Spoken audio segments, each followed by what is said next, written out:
Ate Edna, pinuna ang reaktor. Ayusin mo, thumbnail mo, at yan po ang ating pag-uusapan ngayong araw.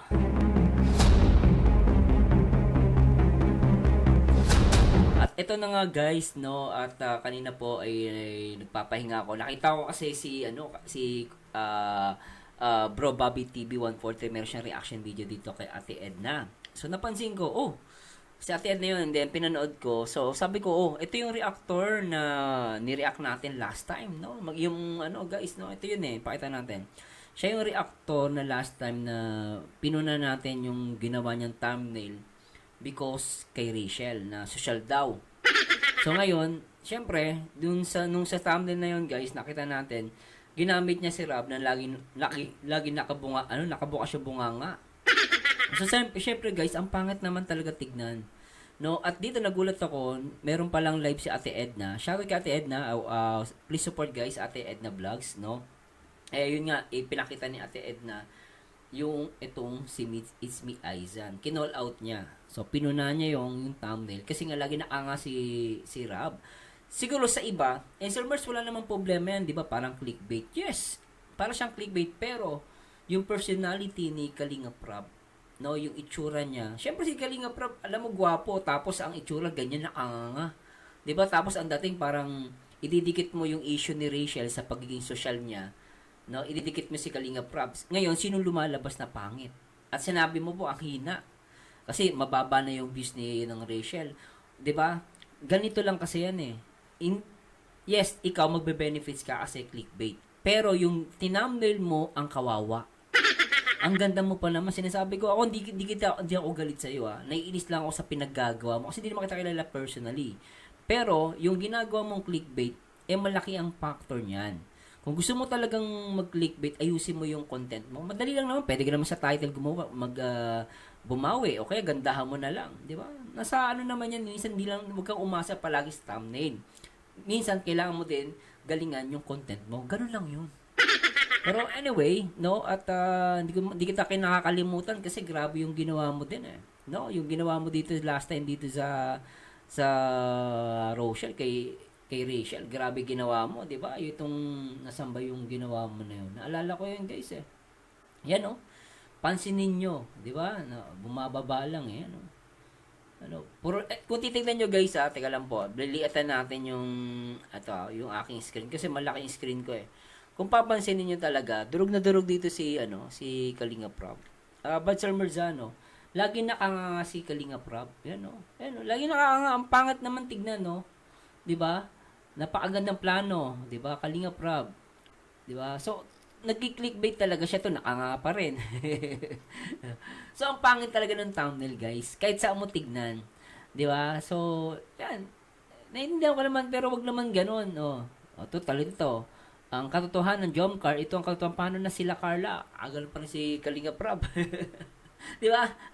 Siyempre, pag ikaw pag nanay ka kasi, talagang maramdaman mo yung yung pangit naman ng anak ko dun. But di ba nakikigamit ka na ng content, hindi mo pa inayos yung yung thumbnail. Anak ka ng pating. Di ba? Ayan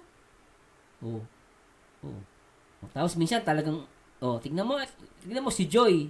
Si Joy tsaka si Jomar. Gusto mo parang naghahalikan. Di nakita niyo pa to guys? Pasensya na po. Nakita niyo ba yan? Nakita niyo yung kay Joy? Di ba? Minsan di ba parang common sense na lang Hindi mo ba nakikita na realize yan? No? Bakit pinagpalit Jom Carl? Tapos Bal Santos, ginagamit si Kuya Bal. Kung akala mo walang effects, may effects yan sa ibang mga viewers. Kasi merong mga viewers hindi nanonood. Tumitingin na sa thumbnail. Basta nakita nila, ayun paniniwalaan nila yun. Diba? Yan, tulad niyan. Pansinin niyo ang hina. Diba? Diba? Tapos sinabi mo dito, social si Rachel. Doon ako naiinis Clickbait ka na, hindi pa maayos yung content mo. Diba?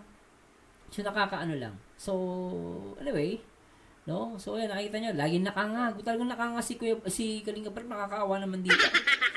Diba? Naguguluhan tuloy ako sa'yo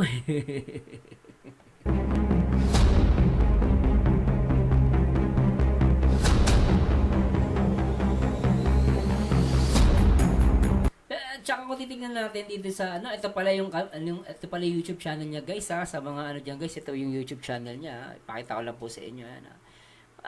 Maganda naman si ate, kaya lang syempre naiintindihan ko naman siya. Pero sana ayusin mo yung thumbnail mo. Be responsible content creator, ate. It's me, Aizan. No? Yung mga content mo ayusin mo. No? Tapos dito talagang ka pa, Oy, may may Erica ka dito, Saan yun? Ayun, kay Erica Labas Padilla, Ano nang pating hotel ko? Labas Padilla ni Erica. Kung kalingap ka, di ba alam ko bawal, di ba? May last time may nagsabi sa akin, Sir Mars, bawal yan si Erica itapik. Bawal pala. O yan. Ayan, Labas ang dila, Ayan, si Kalinga Prem, nakanga pa rin doon. Di ba? Okay naman yung mo, minsan yung iba Kaya lang, hindi ko talaga gustuhan talaga yung kay Rachel No? Ang pangit ng content mo doon, nandun si Rap, ang pangit talaga. Hindi ko siya mag-gets, guys, Yan, Lagi siya nakanga, Kulit Pero ganoon talaga, guys, Siguro kailangan pa niya mag-practice at alamin kung paano gumawa ng tamang thumbnail. Magpaturo ka sa akin, tuturuan kita. Para, maayos naman yan. Kasi naawa naman din ako kay Kalinga, pero ang pangit talaga ng image ng tao. So, it's unfair. Sabi nga, it's unfair. Pero anyway, Skyway, try natin, guys, na i-react itong, baka sabihin nyo, gawa-gawa ko lang, guys. Shoutout nga pala kay Bro Bobby, Bro Bobby, shoutout sa'yo, Try natin i-react itong kay Ate Edna. Yung kanyang, live kanina, So, play natin to. Guys, kasi dyan sa aking live po, meron po dyang... Ano yung Ate Edna? Anong meron sa live mo? Hoy, shout ka Ate Edna, guys, po ako dyan sa Please support Ate Edna Vlogs, So, supportahan po natin. channel ni It's Me, Aisan. Yan. It's Me, Aisan. Kinout out ka ni Ate Edna, sikat ka na. Sabi nga nila, pag daw sinoutout ka ni Ate Edna, sikat ka na niyan. Naku po. Play natin to. Ayan. Pag kasi ako nag-browse po doon sa YouTube.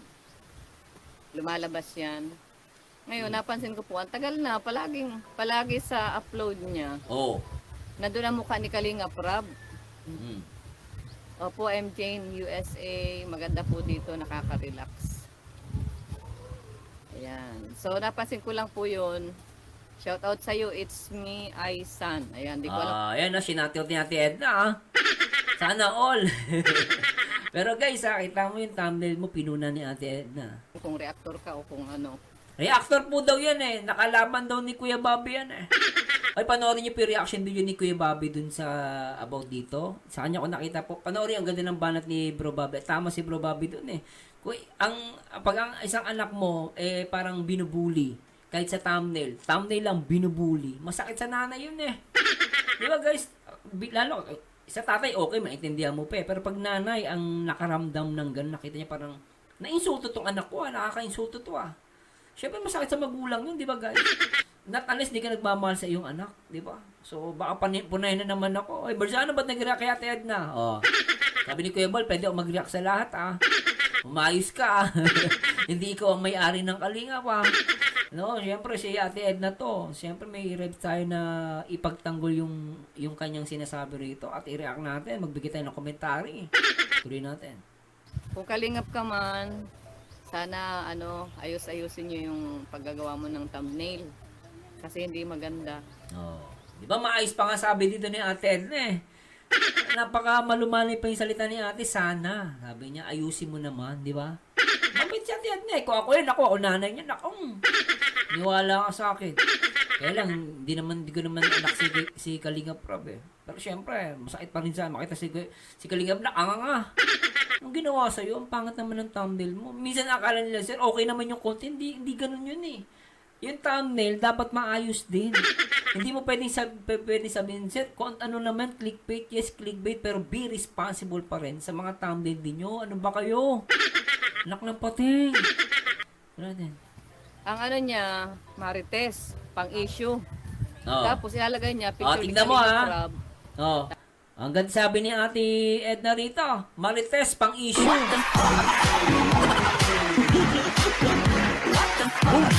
Ano yung sabi ni Ate Edna dito? Pang Marites, yung mo, content mo at issue. Anak ka ng pating. andun pa rin sa content mo si Erica, bawal na nga i-content yan. Anak ka ng pateng. Sa pa, Ate Edna, sige tuloy po, Ate Edna. Tapos picture nung isang, halimbawa si Carla o si Jomar, Yan, na parang ang ibig sabihin niya, ay ang na nanonood si Kalinga Prab ang nagsasabi na hindi naman. Kita mo? Chismosa ang dating yan. Ano yan, showbiz? Ginawa mong showbiz, lumalabas, fake news yan. Mali yan. Di ba, ganyan ba papakain mo sa anak mo kung may anak ka man? Papakain mo sa anak mo na kasinungalingan na hindi naman ganun? Kung ikaw ay talagang gusto mo, wala masama kumita sa YouTube. Naiintindihan ko kayo kasi gusto niyo makakuha ng views. Pero, kukonsensyahin mo ba, mataas nga ang views mo, may kinikita ka, ipapakain mo sa anak mo yung fake news, yung misleading information, matitiis mo ba yun? Kasi Ate Edna nga, nanay siya eh. Yung itsura ng anak niya dun sa thumbnail mo, hindi niya matiis eh. Pero ikaw natitiis mo, bakit? I don't know. Tanong ko lang, bakit natitiis mo yun? Kasi kung ikaw ay isang ina, I don't know kung ina ka o may ina, or may single ka, kahit single ka, may mga pamanghi ka, may mga pinsan kang mga liliit, mga kapitbahay mo na maliliit na bata, or kapatid no o sino man, o kuya. Di ba? Masakit makita yung anak mo na winawalang hiya, binubuli dun sa thumbnail, at the same time, misleading at fake news yung content. Masakit yun. Baka, kung ako anak ko yun, baka masapok kita. Kung ako lang yung guys, baka masapok kita. Di ba? What the fuck? Okay, syempre, hindi masama naman nananapok na walang dahilan. Pero syempre, tatay ka eh. Pag binabalaro anak mo, matitiis mo ba yan? Diba? Pero gano'n lang yun guys. Comment ko lang yun ha. Opinion ko lang po yun. Pero tuloy natin to. So, hindi po maganda yon. Hindi daw maganda yun, sabi ni Ate Edna. Hindi ako may sabi niyan. Si Ate Edna ang may sabi niyan. Jom Carl pa yung ginawa niyang halimbawa, labas na yung Rochelle dito. Pero inalimbawa, yung nakita ni Ate Edna doon, Jom Carl ang ginawa mong content. Issue ang ginagawa mo. Ano ka ba? Dapat nag-showbiz ka na lang, huwag ka na magkalingap. What the fuck? Sa showbiz, pwede pa eh. Kasi sa showbiz, magulo talaga doon eh. Pero sa kalingap, maayos ang kalingap, sinisira ninyo. Kayong mga ibang react, di ko nila lahat kung mitatamaan ako, sorry. Hindi pasensya ka na, may bukol ka. May sugat ka. Pero sa lahat ng mga reactor at ng mga content creator, kayo ang nagpapagulo. Binibigyan nyo ng misleading at yung mga thumbnail nyo, puro kababuyan. Di ba? Si Sangkay nga, nagreklamo eh. Ginawa din siyang content, may bulak sa ilong eh. Diba? Yun talaga malinaw. Ano na yun eh, labag na yun eh. Diba? So, tuloy natin. Shout out guys. 91 ang ating live viewers. So, pakishare po. Pakishare. Pakishare guys kay Rosalie Libo. Shout out. Sino po yon? Hindi namin. Yung ano po, nandyan sa thumbnail ko. It's me Asian daw. Pakita natin sino daw yun. Para maintindihan ng mga ano. Ito po, siya po yan yan Sana yan? To. Siya po yan. Is me Asian. Siya po yung sinasabi ni Ate Edna. May tsura pa naman. Pero, ay nako ate. Ganda mo pa naman, Maganda ako sa'yo. Pero inaway mo si Rachel Kahit maganda ka, nainis ako inaway mo si Rachel. Pati si Kalinga Prab. Hindi maayos ang thumbnail mo. Talagang away tayo. Kahit maganda ka pa, papatulang kita. Di ba? Pero syempre di ako galit guys. Galit lang ako dun sa maling ginawa. Naiintindihan ko naman siya, content creator. Part yan ng pero syempre, kung mag-clickbait kayo, sabi ko nga, ayusin nyo naman. Magkaroon kayo ng respect dun sa taong kinukontent nyo. Kinontent mo na nga. Pinagkakitaan mo na nga. Hindi mo pa inayos. Anak ka ng pating, si Kalinga Prab yan eh. Ayusin mo. Ano ba yan? Yung It's Me Aisan, hindi ko nga rin kilala yan. Pero matagal ko na yung napapansin. Yes, matagal ka na pala napapansin ni Ate Edna. Ngayon ka lang pinuna.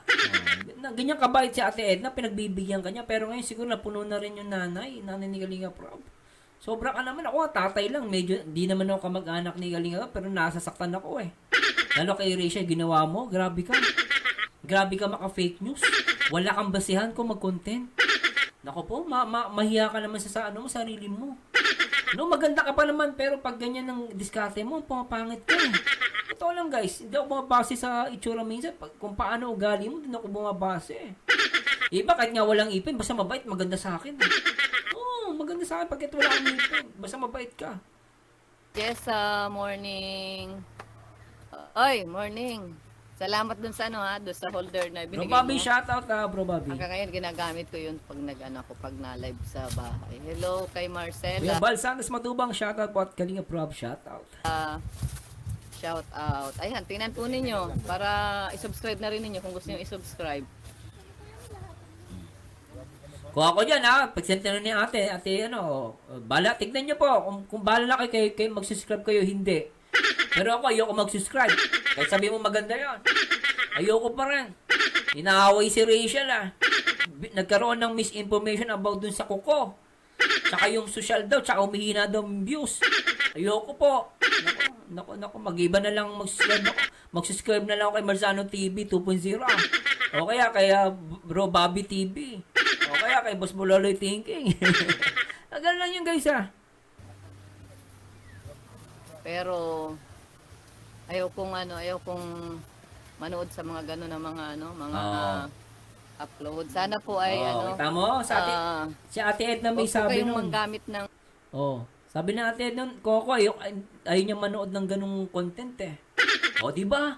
Tama naman si Ate Edna kung ako tatanungin. Kahit naman ako, hindi ako manonood Bakit Sir Mars? Misleading Fake news Hindi naman sinabi ni Kalinga Prab Di ba gawa-gawa niya lang yun para hindi ka magiging effective ng isang content creator kapag sinungaling ka at fake news. Naniwala ka, hindi ka mamahalin ng tao, pero maging mabuting content creator ka, maging totoo ka sa tao, marami magmamahal sa'yo. Kahit sabihin mong pangit pa ang thumbnail mo. Maniwala ka. Ayusin mo lang ang pagko-content mo, pagsasalita mo, information, marami magmamahal sa'yo. Di ba? Maniwala ka. gano'n na mga upload. Sana po ay wag po kayong manggamit ng ng tao para panoorin lang kayo. Di ba masakit 'yun?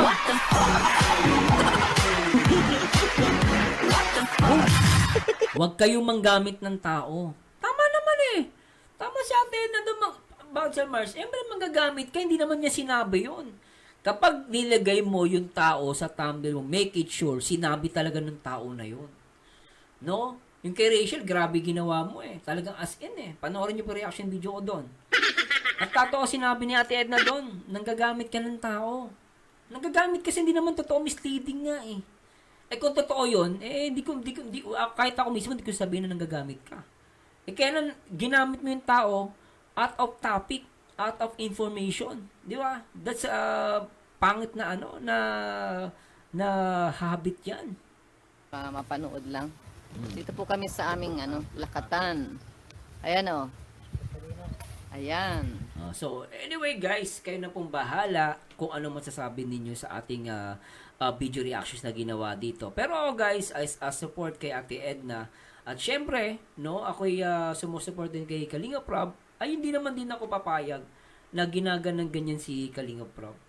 At sa lahat ng mga content creator, wala akong pakialam kung matagal ka na o bago kang reactor.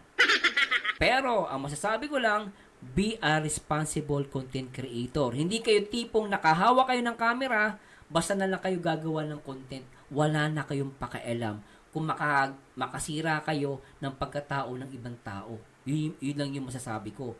Sana po, ay kung ako po ay may nasabing mali, i-correct nyo po ako. Hindi ko po sinasabing lagi akong tama. Siyempre nagkakamali din po ako. Pero as respect kay Ate Edna, I will make this video reactions to educate, to educate my viewers also, and itong tao na to, itong reactor na to. Dahil mali ang ginagawa. Wala tayong pinipili ito. Sabi mo, pangit ka, maganda ka, nako, yayariin kita. Hindi ako pwedeng tatahimik lang sa isang tabi para pacify yung maling ginagawa mo. Hindi ko ito-tolerate yan para sa akin. Anyway guys, maraming salamat sa Diyos at sana'y samahan niyo po ulit ako sa aking next video reaction, and to God be the glory guys, and till next time po. Bye-bye po.